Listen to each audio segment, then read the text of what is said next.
आलसी लोगों की दो ही निशानियां होती हैं। पहली, किसी काम की शुरुआत ही नहीं करना, और दूसरी, भाग्य के भरोसे बैठे रहना।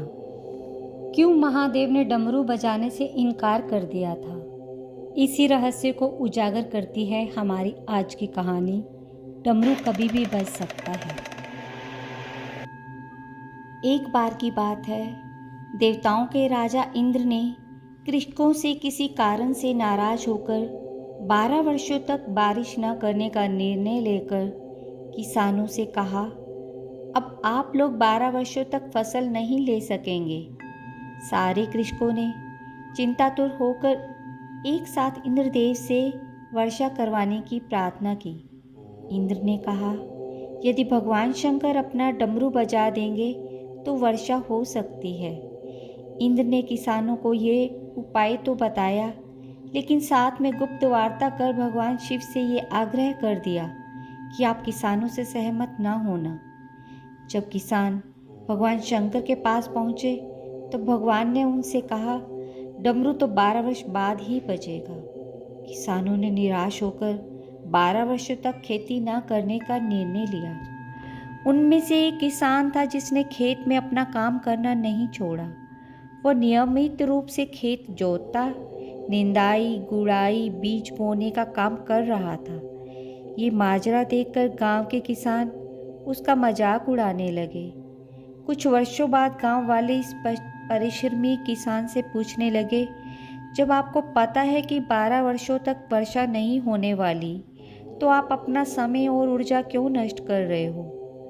उस किसान ने उत्तर दिया, मैं भी जानता हूँ कि 12 वर्ष फसल नहीं आने वाली, लेकिन मैं ये काम अपने अभ्यास के लिए कर रहा हूँ, क्योंकि 12 वर्ष कुछ ना करके मैं खेती किसानी का काम भूल जाऊँगा। मेरे शरीर की श्रम करने की आदत छूट जाएगी। इसलिए ये काम मैं नियमित कर रहा हूँ, ताकि जब 12 वर्ष बाद वर्षा होगी तब मुझे अपना काम करने के लिए कोई कठिनाई न हो। ये तार्किक चर्चा माता पार्वती भी बड़े कौतूहल के साथ सुन रही थी। बात सुनने के बाद माता भगवान शिव से सहज भाव में बोली, प्रभु, आप भी 12 वर्षों के बाद डमरू बजाना भूल सकते हैं। माता पार्वती की बात सुनकर भोले बाबा चिंतित हो गए। अपना डमरू बज रहा है या नहीं, ये देखने के लिए उन्होंने डमरू उठाया और बजाने का प्रयत्न करने लगे। जैसे ही डमरू बजा, बारिश शुरू हो गई। जो किसान अपने खेत में नियमित रूप से काम कर रहा था, उसके खेत में भरपूर फसल आई। बाकी के किसान पश्चाताप के अलावा कुछ ना कर सके। इस प्रकार ये कहानी हमें ये शिक्षा देती है कि केवल नकारात्मक बातों पर अपना ध्यान लगाने के बजाय हमें अपना कार्य संबंधित कुशलताओं की धार पैनी करने का और अपनी अभिरुचि का अभ्यास करते रहना चाहिए। डमरू कभी भी बज सकता है।